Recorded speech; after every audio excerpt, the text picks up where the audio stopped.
I am Verity Alden, 72 years old, retired teacher widow of a carpenter who believed that order and kindness could fix almost anything. I still live in the same Bayview apartment Arthur and I chose 40 years ago, with its creaking floorboards and the faint smell of lavender that lingers from the pot on my windowsill. Tuesday mornings used to be my favorite, quiet, predictable, the kind of peace that felt earned after decades of work. That morning, the sun was soft through the kitchen window, hitting the chipped rim of my teacup. I was slicing an apple for breakfast when I heard the door open without a knock. Only one person in my family still did that, my son Dane. But it wasn't just him. I heard the click of Briar's heels behind him, sharp and confident, the rhythm of someone used to claiming space. Morning, Mom, Dane said, avoiding my eyes. He looked tired, though it was barely past 9. Briar set her purse on the counter, pulling out a stack of envelopes and my wallet. "We need to talk about your finances," she said, her voice smooth as glass. "It's gotten messy." I set the knife down, still holding the slice of apple. "Messy." "Yes," she replied, unzipping my wallet. "Your pension is mine now. It's safer if I manage it. You've been too generous for your own good." For a moment, I thought I hadn't heard her correctly. The words sounded rehearsed, almost professional. She pulled out my credit and debit cards as if they already belonged to her. Dane stood near the window, pretending to study the street below. "Briar," I said quietly, "those are my cards." She smiled, tight, polite. "Not anymore, Verity. You won't need them. We'll handle your expenses from now on. You can trust us." I felt the air leave my chest. My husband's cane leaned against the counter beside me, the one he carved from oak when his hands were still strong. My first thought wasn't anger. It was disbelief, followed quickly by a sharp, private shame that my son said nothing. Briar slipped the cards into her purse and tapped it shut. "We'll keep you comfortable," she added. "You don't need to worry about anything except resting." The sunlight reached the lavender jar on the windowsill, catching each tiny bloom in gold. I focused on that light, not on her hand closing around my wallet. Words crowded at the edge of my throat, but I swallowed them down.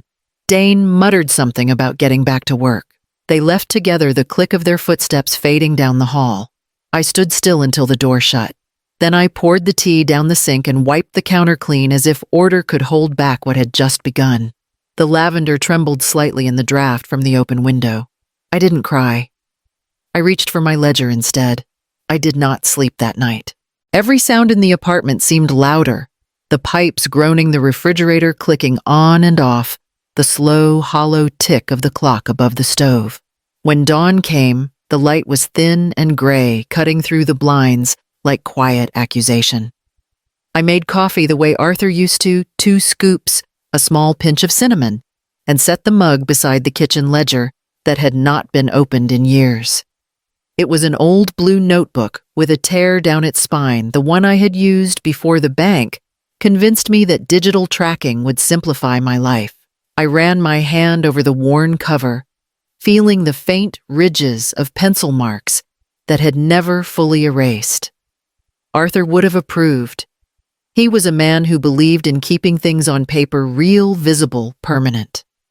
Even after his hands stiffened with age, he carved wood as though numbers and shapes had rhythm.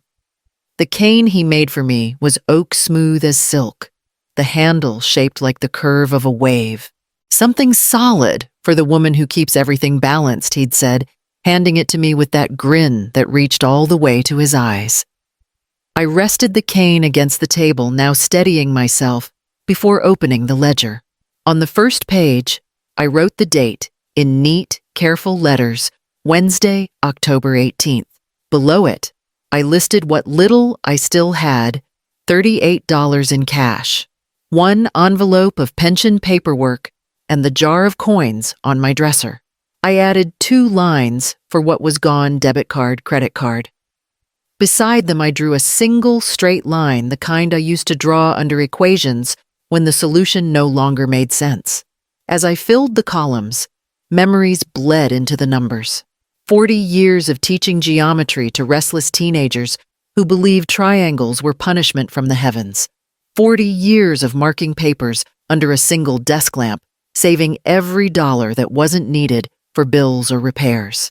My pension had never been large, but it had been mine, earned in chalk dust and patience, lesson after lesson, until the years stacked up like proof of something dependable. Now the dependability had vanished. The accounts that once made me feel secure had become doors I could not open. I imagined Briar's hand holding my card at a register, buying things she told herself were necessary. I imagined Dane looking away, convincing himself it was harmless. I closed the ledger and pressed my palms against it. The apartment was quiet, except for the radiator's sigh. My breath fogged the cool window pane as I looked outside. The street below glimmered with frost, and the first delivery trucks rumbled past the bakery on the corner. People were beginning another ordinary day. I wanted to be one of them, to go to the post office to buy bread, to decide what to spend without asking anyone's permission. That small wish, so modest and ordinary, was the thing that frightened me most. When the kettle whistled again, I turned off the stove and leaned on the cane Arthur had made. The weight of it steadied me in a way that no signature, no joint account ever could. The wood was smooth where my hand had worn it over the years. He had made it to help me keep my balance when my knee first began to fail. But now it reminded me of something deeper, the kind of strength that is carved quietly, one steady cut at a time. I set the ledger on the counter beside the lavender jar. The air smelled faintly of coffee and old paper. I wrote one last note beneath the column of losses. Review bank statements tomorrow. Then I closed the notebook, straightened my shoulders, and felt the cane firm against the floor. The apartment seemed a little less fragile when something solid was in my hand. By Friday morning, I convinced myself that what happened with Briar might have been exaggerated in my mind, a misunderstanding that could still be corrected. I had a small list folded in my pocket, coffee, bread, milk, a few apples, and the hope that everything at the market would go as it always had. The snow had begun early that day, light and dry, swirling down the narrow street outside my apartment. I wrapped my scarf twice around my neck and carried Arthur's cane careful on the icy sidewalk. The corner store was warm, smelling of cinnamon rolls and the faint sweetness of detergent from the bakery next door. Mrs. Perry greeted me from behind the counter. She had worked there longer than I had lived in Bayview, and she still called everyone dear. We talked about the weather as I picked through the apples, choosing the ones that didn't bruise easily. Everything about the morning felt ordinary until it didn't.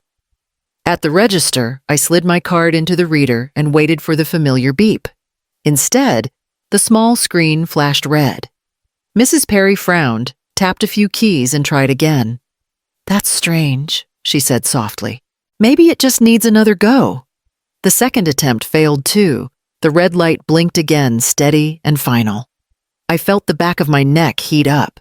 "It should work," I said. My voice came out smaller than I intended. She gave me a sympathetic look, the kind that hurts more than ridicule. "It happens sometimes," she said quickly. "Could be the machine." I knew it wasn't the machine. I reached into my coat pocket and found a $10 bill folded around a few coins. I handed it to her. "Just the bread and the milk, please." She hesitated, then rang them through, sliding the rest of my items to one side. Her hands moved carefully, as if she didn't want to embarrass me further. When she gave me my change, she leaned forward slightly and whispered, "Don't worry, Mrs. Alden. These things happen to everyone, but they didn't. Not like this." Outside, the air bit at my cheeks, sharper than before. Snow gathered along the edges of my scarf. I walked slowly, one hand on the cane, the other holding the small paper bag with the bread and milk inside. The sound of the city muffled beneath the snowfall, and for a moment, I could only hear the rhythm of my own footsteps. Halfway home, I stopped under a street lamp and looked into the bag. 2 simple items, barely enough for the weekend, and yet they felt heavier than they should have. It wasn't hunger that ached in me. It was the quiet humiliation of realizing how easily your independence can be erased with a single line of code in a computer system. By the time I reached my building, the snow had begun to stick. My keys felt cold in my hand as I unlocked the door. Inside the apartment smelled faintly of lavender and dust. I set the groceries on the counter and stood there still in my coat, staring at the empty space where my cards used to rest. The shock had worn off. What replaced it was something steadier, sharper. I took my ledger from the shelf, drew a clean line beneath the last entry, and wrote, "Account access blocked. Verify with bank on Monday." Then I closed the notebook and sat in silence, listening to the snow tap gently against the window. By Saturday morning, the snow had hardened into a dull crust over the sidewalks. I swept the small landing outside my door more for the rhythm of it than for cleanliness. My knees ached, and each scrape of the broom was louder than it should have been. Across the hall, Odelia Park opened her door. She was about my age, a widow who still wore her wedding ring and kept orchids by her window all year.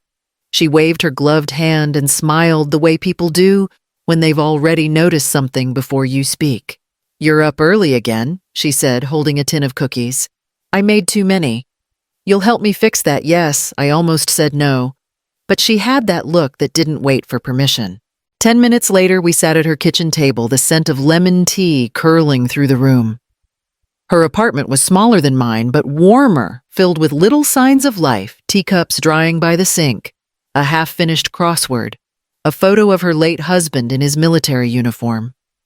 She poured the tea and watched me over the rim of her cup. "You haven't been yourself lately, Verity. I see you walking slower. Something's wrong."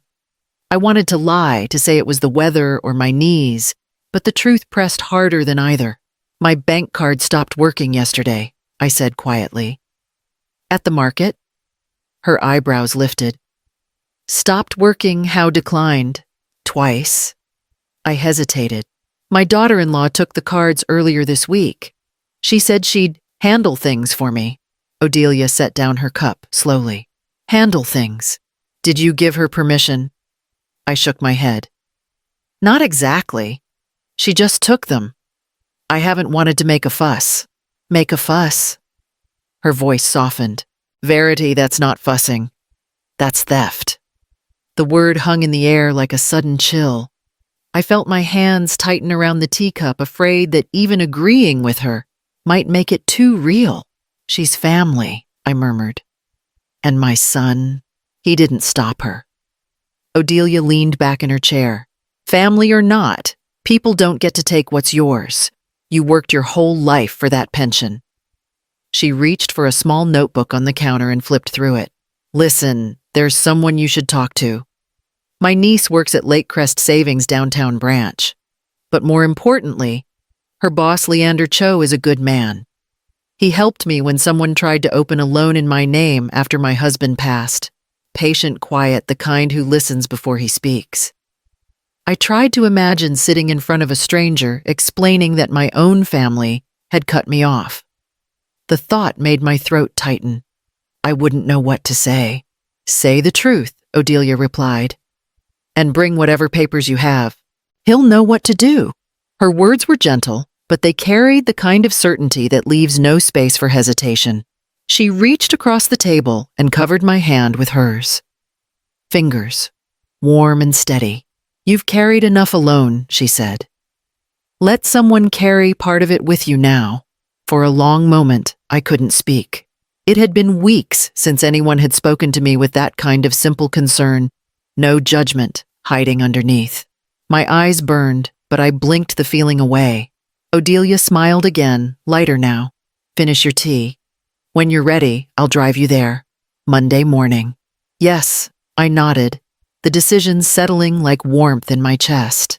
For the first time since the cards disappeared, I felt something close to balance return. When I stepped back into my own apartment, the light from her window spilled faintly across the hallway. I set my ledger on the table beside Arthur's cane and wrote down one new line beneath the others. Monday, Lake Crest Savings. Then I closed the notebook and let the quiet fill the room. Sunday afternoon brought a sky the color of pewter and a damp chill that seeped through the window panes. I had just finished dusting the bookshelf when a firm knock echoed through the apartment.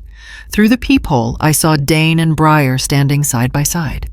Dane carried a folder under his arm, and Briar held a paper bag, as though she were bringing comfort instead of intrusion. Mom, Dane said when I opened the door, "We wanted to stop by and talk for a bit." His tone had that practiced brightness that people use when they expect resistance. I stepped aside, letting them in. Briar immediately placed the bag on the counter. "We brought lunch," she said.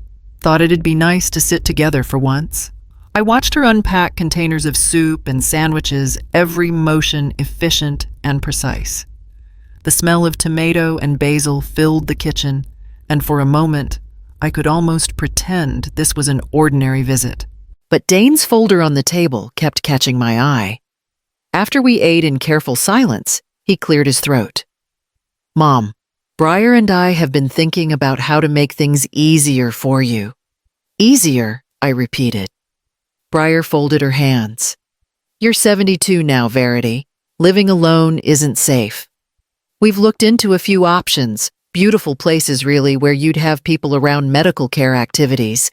You wouldn't have to worry about bills or grocery shopping anymore." Her voice was light, persuasive, the tone of someone delivering good news. She reached into her purse and pulled out a glossy brochure. The photo showed a brick building, surrounded by trees, smiling seniors playing cards at a table. "It's called Ridgeview Gardens," she said. "They have a waiting list, but we could get you in quickly if we start the paperwork." Dane opened the folder. "The monthly cost would be covered by your pension and the sale of this apartment.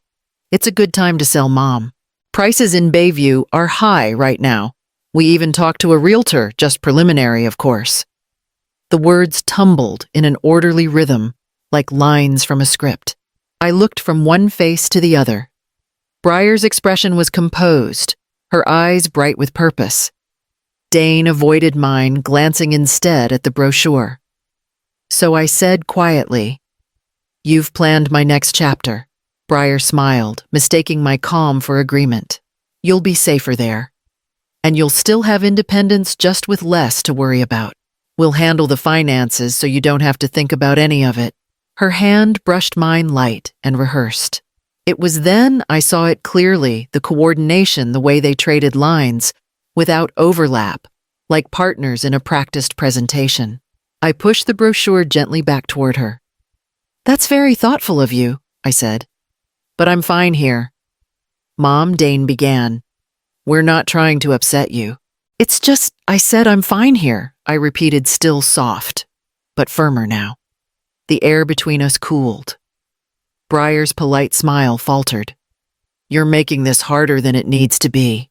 I rose from the table, steadying myself with Arthur's cane. The polished handle fit perfectly against my palm.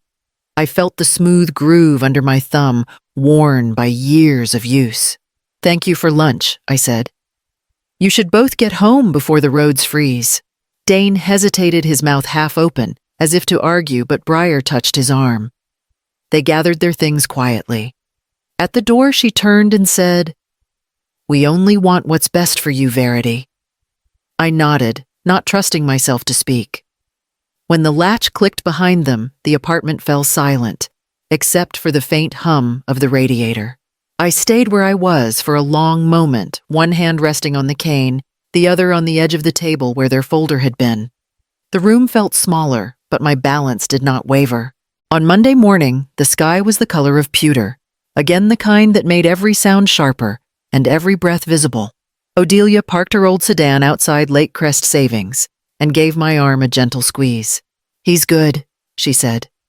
"You'll see." The bank's glass doors reflected a gray sky, and for a moment, I saw myself as I must have looked small, bundled in my wool coat, clutching Arthur's cane in one hand and my paper ledger in the other. I took a breath and stepped inside.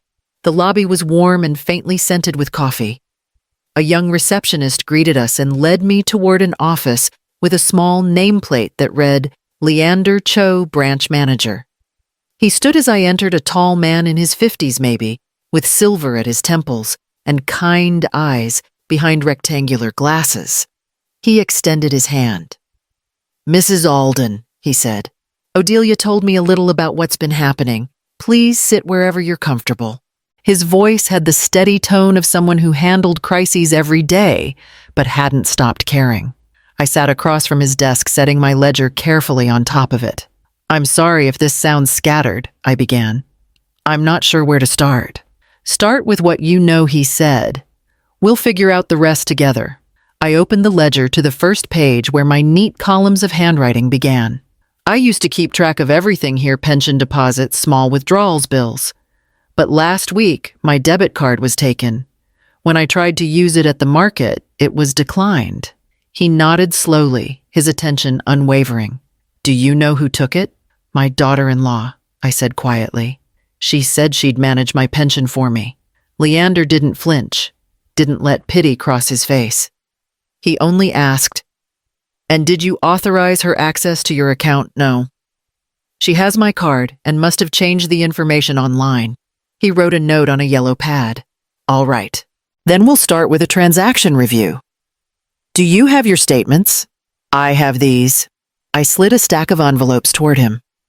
Each one had my address written in careful cursive, the top corners softened from handling. He opened one, scanning the lines of numbers. "I see several transfers here to an account ending in 8431. Do you recognize it?" I shook my head. "Then it's likely linked to your son or daughter-in-law," he said. "But we'll confirm." He turned to his computer and began typing, his fingers quick but unhurried. I watched him work the rhythmic tapping of keys, oddly comforting. When he finished, he leaned back slightly. "Mrs. Alden, I'll file this as a suspected unauthorized access. That means our fraud department will audit your account and temporarily freeze outgoing transfers. You'll still receive your pension, but only you will have withdrawal rights from this point forward." The air left my lungs in a slow, shaking exhale. "You can really do that." "I can," he said. "And I will." He opened a drawer and took out a simple form. "We'll also issue a new debit card and change your account credentials today. Everything will be under your control again." I watched him fill in the paperwork line by line, steady, as if he'd done this 1,000 times, but still cared about the outcome of each one. When he finished, he slid the form toward me with a pen. "Sign here," he said. "It confirms you're the rightful owner." My hand trembled slightly as I signed, but it wasn't fear. It was the release of something that had been tightening inside me for days. When I looked up, he was watching me with quiet respect. "Mrs. Alden, I know this must feel overwhelming. But you did the right thing coming here. You're not powerless in this." His words landed like the first thaw after a long winter. I closed the ledger and tucked it against my coat. "Thank you," I said softly, "for treating me like a person, not a problem." He smiled, a real one this time. "You're a client, Mrs. Alden, and that still means something here." Outside, Odelia was waiting in the car, her window slightly fogged from the heater. I slid into the seat beside her, the new card envelope in my hands. "Well?" she asked. "He listened," I said. She nodded, eyes back on the road as the car pulled away from the curb. Inside my coat pocket, the corner of the envelope pressed against my palm, small, solid, and mine. The days after my visit to Lake Crest passed with the deliberate slowness of winter thaw. Leander had told me the audit would take about a week. No transactions, no calls to confirm details, he'd said. Let the system do its work. So I waited. Each morning I made tea and updated my ledger, even though there were no new numbers to record. Habit was a form of faith. When I finished, I slid the notebook beneath the lavender pot on my windowsill, where Arthur once set his pocket watch at night. It was the one place Briar would never think to look. Too plain, too domestic. By Wednesday, the quiet had settled into something almost physical.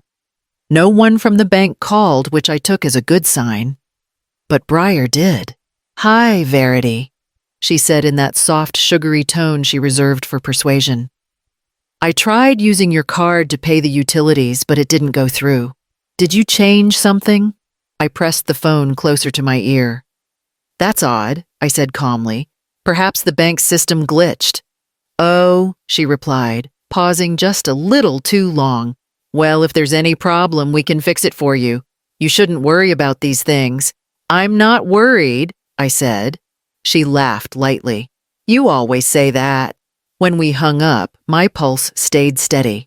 Her voice had been polite, but I recognized the strain beneath it, the first flicker of suspicion. By Friday, she called again. I've been trying to reach the pension office, she said. Your deposits seem delayed. Are you sure you didn't move anything around? No, I replied. Everything's where it should be. I could almost hear the calculation behind her silence. She wanted to ask more, but didn't know how without revealing what she'd done. Well, she said finally, just let me know if you need help with paperwork. Dane and I can drive over. That won't be necessary, I said. And before she could soften the edge of it, I ended the call. The phone stayed silent after that. I used the quiet to reclaim small parts of my life. I went to the market again with cash tucked into my coat pocket, bought a loaf of fresh bread, and chatted with Mrs. Perry about the weather. I took Arthur's cane for a walk down to the lake, where the surface was still frozen in places, but beginning to shine with meltwater. It reminded me of something Leander had said before I left his office.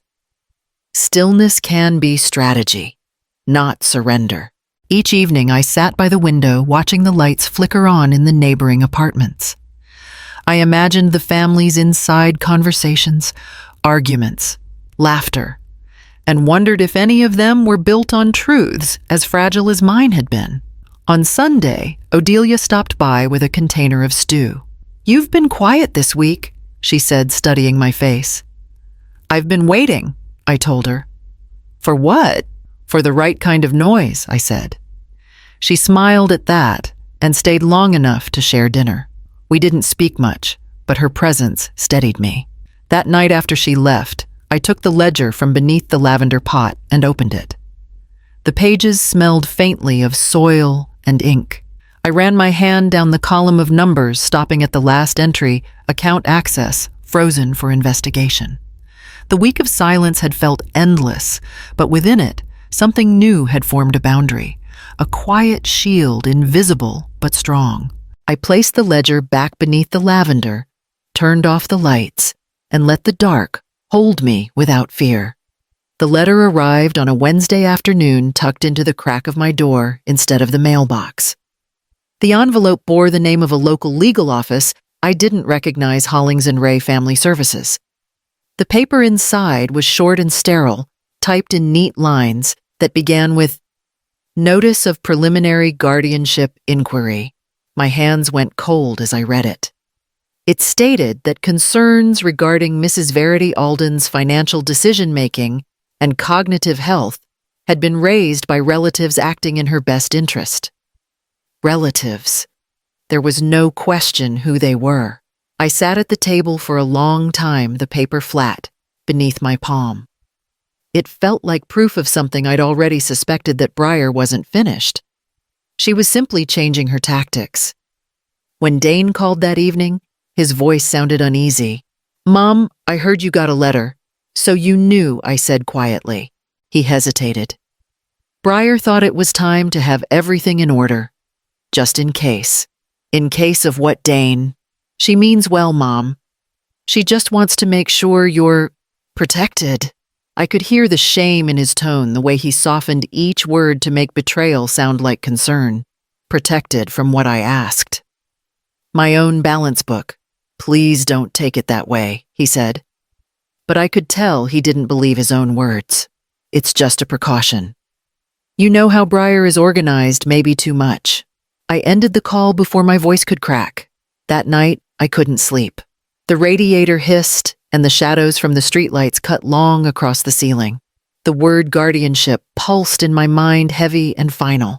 It meant losing control not only of my money, but of every choice that made me a person. By morning, I knew what I had to do. I went to my bookshelf and pulled out an old address book.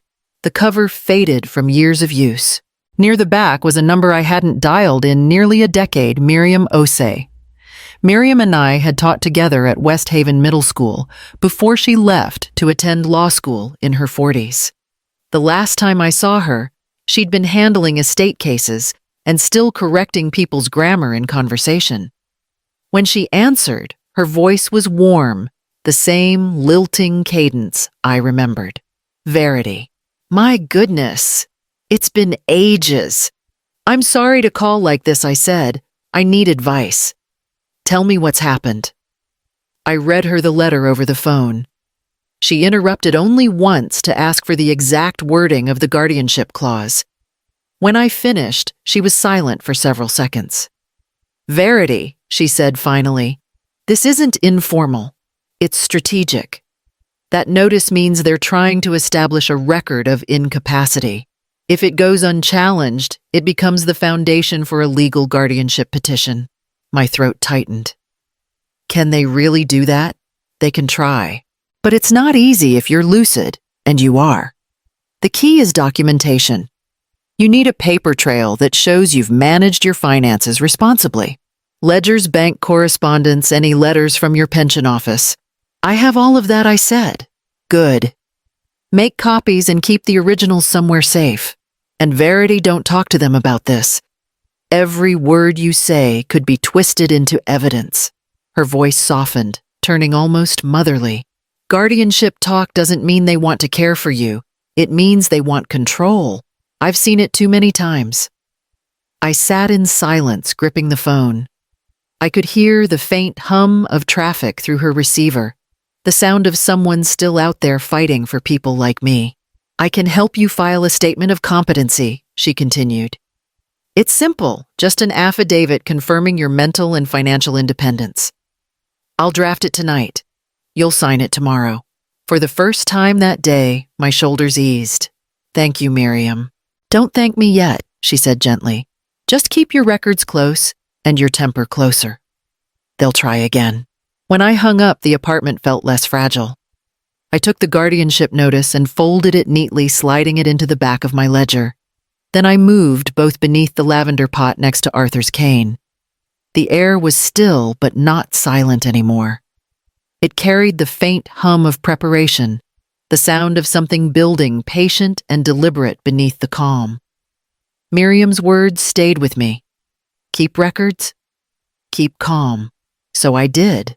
Every morning after my tea, I opened a small notebook, separate from the ledger, and wrote down what had happened the day before. Dates, calls, messages. Even the tone of voices I couldn't forget. At night, I recorded short voice memos on my old phone, speaking softly, as if to the walls. January 24th. Breyer called again, asking about the pension schedule, mentioned needing access. By Friday, the habit felt less like fear and more like armor. I labeled a manila folder, quiet file, and slid it into the drawer beneath the lavender pot. Inside, I placed copies of the guardianship notice bank correspondence from Leander and my written notes. That afternoon, I received an unexpected knock. When I opened the door, a tall, young man stood there, holding a bag of groceries. Arlo, Dane's son. Hi, Grandma, he said. Dad said you might need some things. I hadn't seen him since Christmas. He was 23 now, studying something technical I could never quite remember. Data systems, maybe. His eyes, though, were still kind, still searching. That's thoughtful, I said, stepping aside. Come in before you freeze. He followed me into the kitchen, setting the bag on the counter. Dad said you've been keeping to yourself lately. Everything okay? Everything's fine, I replied. Perhaps too quickly. He hesitated, watching me. You sure? He and Breyer have been weird lately. Talking a lot about finances, selling property, stuff like that. I felt my chest tighten. Families talk, I said gently. Sometimes too much. He nodded, but his eyes didn't let go of the thought. I stopped by their place last week. Breyer was on the phone with someone sounded like a lawyer. When she saw me, she changed the subject. He trailed off, waiting for me to respond. I stayed silent. letting the quiet guide him instead. "I just don't like how she talks about you," he added finally. "Like you're fragile. You're not." That small defense, simple, unprompted, warmed something in me I hadn't realized was frozen. "Thank you, Arlo," I said. "That means more than you know." He smiled faintly and changed the subject to safer things. The weather, his classes, a broken heater in his apartment. When he left, he hugged me awkwardly, the way grown grandchildren do when they're unsure whether affection is allowed. The next morning, as I was tending to my window plants, I heard the faint sound of voices in the hallway. Briar's tone was unmistakable, measured falsely cheerful. I stayed still. Through the peephole, I saw her bending near my door, checking my mailbox slot with quick, practiced movements. Then just behind her, Arlo appeared. He stood at the corner of the stairwell phone, half raised. His eyes met mine through the peephole for a fraction of a second. Then he nodded once, subtle and certain, and began recording. Briar slipped an envelope into her purse, glanced around, and left. Arlo followed her down the stairs at a distance. When I opened the door a moment later, the slot was empty. The hallway smelled faintly of her perfume. I closed the door, locked it, and went straight to my desk. I wrote one new line in the quiet file: January 27th, Briar intercepted mail. Witnessed by Arlo Alden. Evidence pending. Then I took a breath and pressed record on my phone again, my voice steady this time. "I am not fragile," I said. "I am documenting." The call came on a quiet Monday morning while I was watering the lavender. The phone rang once, twice, and I almost let it go to voicemail before answering. Mrs. Alden said the familiar, steady voice. "This is Leander Cho from Lake Crest Savings." My heart gave a small, contained jolt. "Good morning, Mr. Cho. I wanted to let you know that the audit has been completed. There are several irregularities we need to address in person. Could you come in next Thursday morning?" "Of course," I said, steadying the watering can in my hand. "Should I bring anything?" "Yes," he replied. "Please bring any family members who've claimed authority over your accounts. I'll need to verify their statements directly." There was a pause, long enough to feel deliberate. "Mrs. Alden," he added, his tone gentler. "Now, I want you to know we'll handle this carefully. Just come as you are." When the call ended, I stood by the window for a long time. The lavender shimmered in the sunlight, small flecks of soil damp against the glass. Next Thursday. 5 days to prepare. That afternoon, Briar called as if on cue. "Verity," she began sweetly. "I heard the bank's been reviewing your accounts. Routine audit, right?" "Yes," I said, letting my voice stay calm. "They asked me to come in Thursday morning." She hesitated, and I could almost hear the smile returning to her lips. "Perfect. I'll come with you.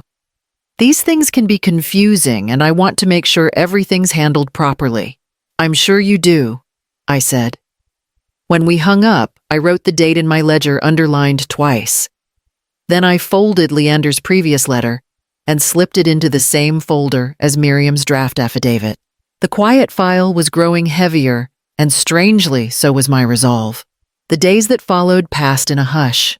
I moved through them with a kind of measured precision, polishing small corners of my life the way one might prepare for guests. I ironed the simple navy dress I'd worn to Arthur's retirement dinner years ago, the one that always made me feel composed. I pressed a handkerchief and placed it beside my purse next to my ledger. The night before the meeting, I set Arthur's cane on the table and wiped it clean with a soft cloth. The wood gleamed under the lamplight, the carved initials still faintly visible near the handle A+V. He had made it for me the winter my hip began to ache, carving the spiral pattern to fit my grip. As I polished, I spoke softly into the quiet room. "You'd have hated this, Arthur. The paperwork, the performance." My voice caught for a moment, then steadied. "But you'd have told me to keep my head high." The cane leaned against the chair by the door when I finally went to bed. Thursday arrived clear and cold. I dressed slowly, buttoning the navy dress with careful fingers. The lavender on the windowsill caught the first edge of daylight. At 9:30, Briar knocked punctual, poised, her hair pulled tight, as always. She wore a cream coat and the air of someone heading to a business meeting she expected to win. "Ready?" she asked brightly. I nodded, tucking my ledger into my purse. "Let's go." The drive to Lake Crest was quiet. She hummed once under her breath, a tuneless sound that filled the silence between us. When we reached the bank, Leander was waiting by the glass doors, his hands clasped in front of him. He greeted me first. "Mrs. Alden, Ms. Voss, thank you for coming." Briar smiled, polished and confident. "Of course. We're always happy to cooperate." Leander gestured toward his office. "Let's sit down. There are a few matters to review together." As I followed him inside, Arthur's cane tapped softly against the tile, steady, deliberate, and ready. Leander's office smelled faintly of coffee and polished wood. A compliance officer, a woman with wire-rimmed glasses and a patient face, sat beside him, a neat stack of folders on the desk. Briar and I took our seats across from them. I placed my purse at my feet and folded my hands around Arthur's cane. "Thank you both for coming," Leander began. His tone was professional, but not cold. "We've completed the audit of Mrs. Alden's accounts, and we need to review the findings together." Briar crossed one leg over the other, her expression poised. "I'm sure this will clear everything up," she said. Leander looked at her evenly. "It has already." He reached for a sealed envelope and set it on the desk between us. The flap bore the bank's embossed stamp. "Inside are copies of our internal report and supporting documentation," he said. "Mrs. Alden will receive her own set after we've spoken." Briar tilted her head. "Documentation of what exactly?" The compliance officer opened a file. "Over the past 6 weeks, there have been multiple attempts to change account ownership and contact information for Mrs. Alden's pension and savings accounts. These requests originated from a device registered under your name, Ms. Voss." Briar blinked, then forced a laugh. "That's impossible. I don't handle her banking. I was just helping her organize her bills." Leander slid a printed page toward her. "This is a digital request submitted on January 10th at 10:34 in the morning. The form includes your signature typed and time-stamped. The system also captured video verification from our security software." The compliance officer turned her laptop toward Briar. On the screen, a still image showed her sitting at a computer phone in hand, the faint reflection of my name visible on the monitor behind her. The color drained from Briar's face. Her hand twitched toward her purse, then dropped. "That's not—" she began, but her voice broke before she could finish. Leander continued, his tone even but firm. "You also authorized transfers totaling $12,000 from Mrs. Alden's account to a secondary account ending in 8431, held jointly by you and Mr. Dane Alden. Those funds have been frozen pending verification." "I was just trying to help," she said suddenly, her voice cracking. "She's been confused lately, forgetting things, misplacing bills. I thought if we managed it, it would save her from embarrassment." I hadn't spoken since sitting down. I watched her struggle for footing, each excuse thinner than the last. When she finally looked at me, her eyes were wet, but defiant. "Verity, tell them. You know I meant well." I leaned slightly forward, resting both hands on Arthur's cane. "Help doesn't require stealing," I said quietly. The room went still. Leander cleared his throat softly. "Mrs. Alden, the bank will be restoring all transferred funds to your accounts within 48 hours. We've also placed a permanent security block against any external access without your direct authorization." Briar's breathing grew uneven. "This isn't fair," she whispered.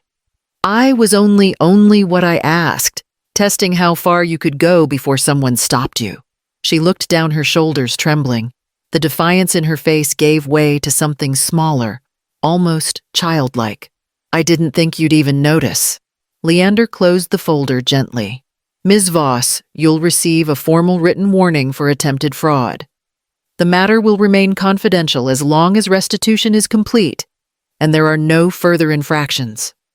She nodded weakly, dabbing at her eyes with the corner of her sleeve. Leander turned to me. Mrs. Alden, your accounts are secure again.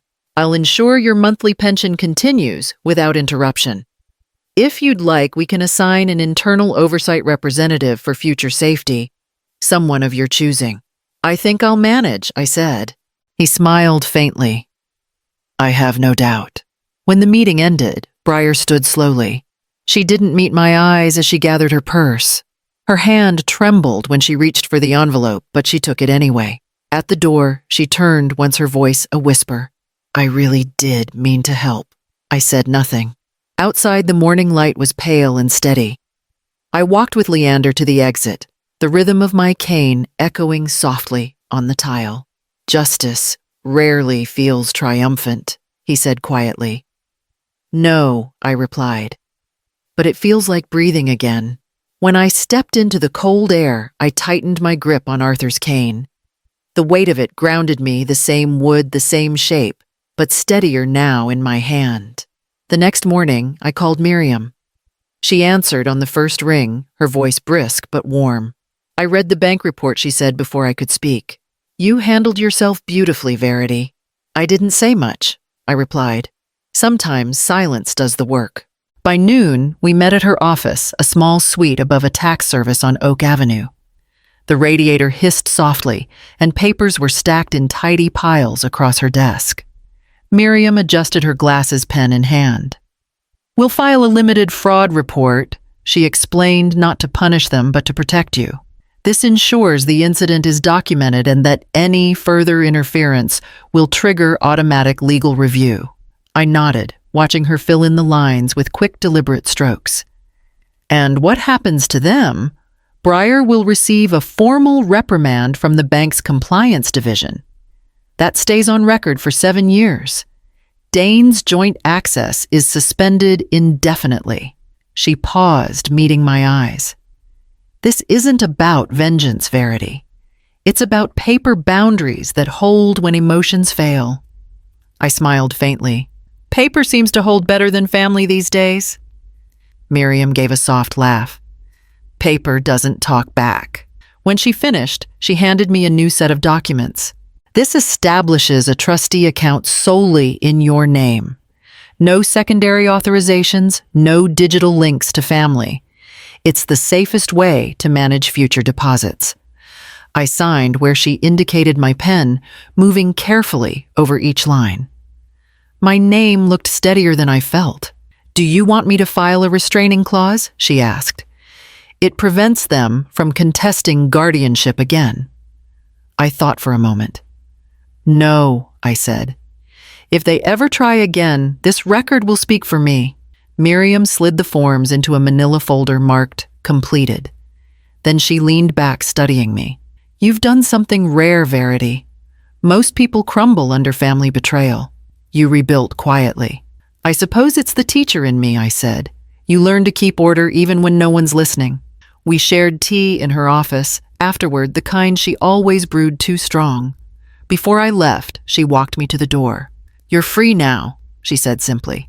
Outside, the winter air bit at my cheeks, clean and bright. The city felt sharper than before, as though everything had been wiped clear. I walked slowly toward the bus stop, Arthur's cane steady in my hand.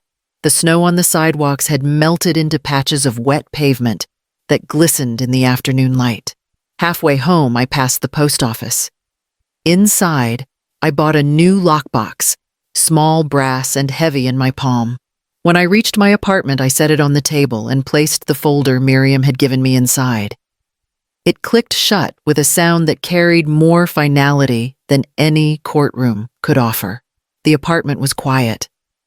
The lavender by the window had begun to fade, its blooms brittle from the cold. I replaced the soil, trimmed the stems, and watered it lightly. Some things I thought just needed tending. Not trust, not forgiveness, only care. As dusk settled, the phone rang once. I didn't answer. I didn't need to know who it was. Instead, I made tea, poured it into my favorite cup, and sat by the window. The city lights shimmered faintly over the snow-dusted roofs. For the first time in months, the quiet didn't feel like absence. It felt like ownership of space, of time, of self. The papers on my desk were more than protection. They were proof of something larger, that freedom once stolen can still be written back into existence. When I turned off the lamp, I caught my reflection in the window, a woman holding her own, calm, steady as ink on clean paper. In the weeks that followed, the phone stayed quiet. The absence of calls from Dane was not a surprise, but the silence still pressed against the edges of my days. I would catch myself listening for his voice when the phone rang, only to find it was Odelia or a neighbor checking in. The guilt that should have been his seemed to echo through me, instead dull but steady. I kept busy. The routines I once shared with Arthur filled the hours laundry folded just so notes in the ledger written with precision. But there was a hollow shape in the rhythm, the one that only a child can leave when he chooses not to return. One afternoon, as the light thinned toward evening, the phone finally rang. It was Arlo. "Hi, Grandma," he said, his voice carrying the tiredness of someone far older than 23. "I just wanted to check on you. I'm well," I told him. "And you?" He hesitated. "They've been fighting," he said finally. "Dad and Briar. A lot. He doesn't say much, but she's been angry. I think he's starting to realize what she did, what he let happen." I could hear the faint hum of his apartment behind him, the sound of traffic outside his window. "He'll have to face it," I said quietly. "We all do eventually." "I think he wants to call you," Arlo said, "but he doesn't know what to say." "There are no words that fix this," I said. "Only time and what he does with it." He was silent for a moment. "You don't sound angry." I admitted. "But anger doesn't build anything. It just burns what's left standing." Sometimes loss is the price of peace. We talked a little longer about his classes, his plans for the spring, the new job he hoped to get at a data firm downtown. When we said goodbye, his voice carried something lighter, as if the conversation had given him permission to keep loving both sides of a broken line. After the call, I sat by the window and watched the streetlights come on one by one. The city had thawed slightly. Snowmelt ran down the gutters in narrow streams. I thought about Dane, how he had stood in my kitchen once pretending not to see what was being taken from me. The memory no longer made me tremble. It only made me sad, in the way old photographs do, reminding you that the moment is gone and cannot be corrected. The next morning I visited the local community center. Odelia had mentioned their senior aid fund, a small program that helped older residents with heating bills and groceries. The director, a woman named Clara, recognized me from the market. "Mrs. Alden," she said warmly, "you don't look like someone asking for help." "I'm not," I said. "I'm offering some." I filled out a donation form for a portion of my next pension payment, writing carefully in the small boxes. Clara blinked, surprised. "This will help a lot of people," she said. "I hope so," I replied. "It's what that money was always meant for." When I walked home, the cold air felt almost kind. I thought of Arthur, of the steadiness he carried through every hardship. He used to say that generosity wasn't about giving what you could spare, it was about giving what kept you human. I still had enough for myself, but more than that, I had something Briar would never understand: the freedom to choose what stayed mine. The first true warmth of early spring arrived quietly, a thin breeze that slipped through the window cracks and carried the faint scent of thawed earth. I was sweeping the small porch when I heard footsteps on the stairs, steady, careful, familiar. When I opened the door, Arlo stood there, his hair a little longer, his coat dusted with the soft yellow of pollen. In his hands, he held a small clay pot with a bonsai tree inside. Its branches were twisted in patient curves, each leaf bright and deliberate. "It grows slow," he said, smiling a little, "but strong." I stepped aside. "Come in, dear. It looks like it's been cared for." It belonged to one of my professors, he said, setting it on the table. She said it needed a new keeper. I thought of you. We sat at the table, the same one where so much had been taken and returned. I poured coffee the way I always did. 1 spoon of sugar, no cream. He accepted it with both hands like something valuable. I wanted to thank you, he said after a moment. For what you did, for how you handled all of it. There wasn't much choice, I said quietly. There was, he replied. Most people would have yelled or shut everyone out. You didn't. I looked at him the same eyes as Dane's, but gentler somehow, as if they'd already learned from what came before. You were brave, I said. You stood where truth needed to be seen. He shook his head. I didn't do enough. Yes, you did, I said. You showed what mattered. He hesitated, then reached into his pocket and unfolded a small piece of paper. I never told you this, but I gave the bank that video I took of Breyer checking your mail. Mr. Cho called me after. He said it helped them close the case faster. I felt the breath leave me in a slow wave. You did, he nodded. Dad didn't know at first. When he found out, he was angry, but not at me. I think it forced him to see what had really happened. They're separated now. She's gone to stay with her mother. I didn't know what to say, so I simply reached across the table and laid my hand over his. His fingers were warm, calloused, steady. Does he still call you? I asked. Sometimes, Arlo said. Not much. He's working through it, I think. Guilt can be its own kind of silence. I understood.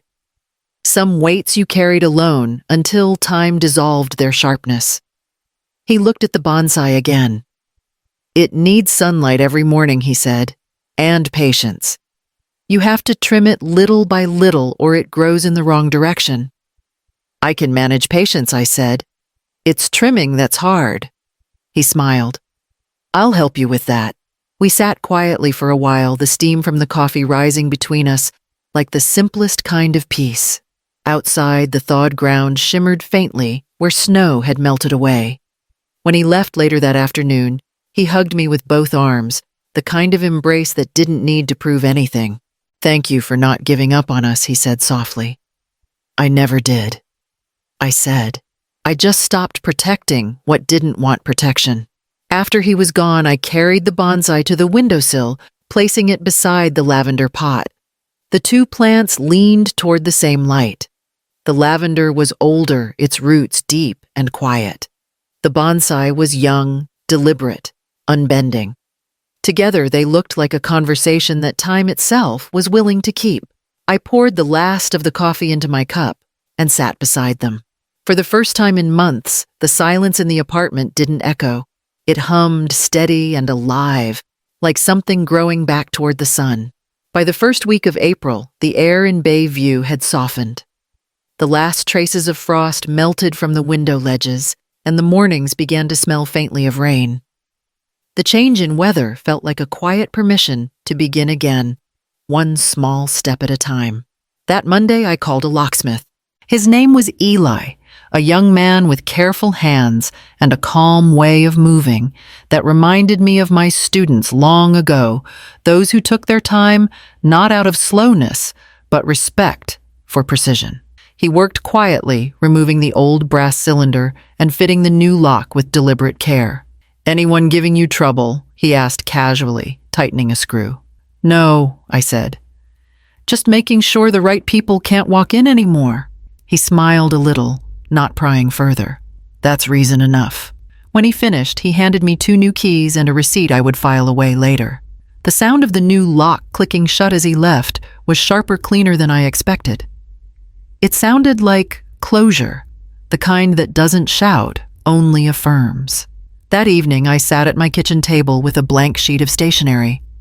The bonsai and lavender shared the same windowsill, now both reaching toward the morning light. I stared at the paper for a long time before I began to write. Dane, respect is not inherited. It's earned. I wish you peace in learning that. Mother. The letter was short, only a few lines, but it carried everything that needed to be said. I folded it carefully and sealed it in an envelope, addressing it in the same handwriting he would remember from permission slips and birthday cards. The next morning, I mailed it on my walk to the market. I didn't expect an answer. Some letters weren't meant to be answered. They were meant to end a chapter properly. A few days later, Odelia stopped by with a flyer. "I told the women at the community center about you," she said, setting it on my counter. "They're starting a financial literacy circle, mostly retirees. Thought you might fit right in." I smiled. "A circle, not a class." She nodded. "That's the beauty of it. No teachers, no students, just women teaching each other not to get fooled again." I went to the first meeting that Thursday. We gathered in the back room of the library, 8 women, all in different stages of starting over. One had lost her husband's business to unpaid taxes.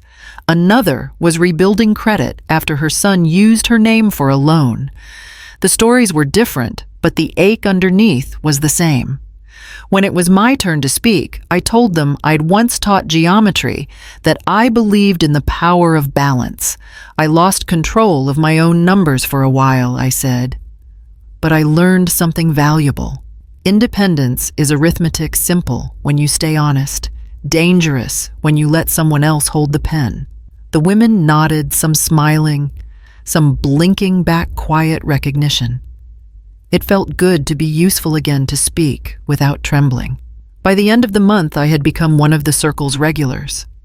I helped 2 of the women create ledgers of their own, teaching them to write each expense by hand, the way Arthur had taught me to measure the grain of wood before cutting it. At home, the lavender bloomed again, small, fragrant bursts of purple that caught the morning light. I trimmed the dry stems and pressed one sprig into my ledger.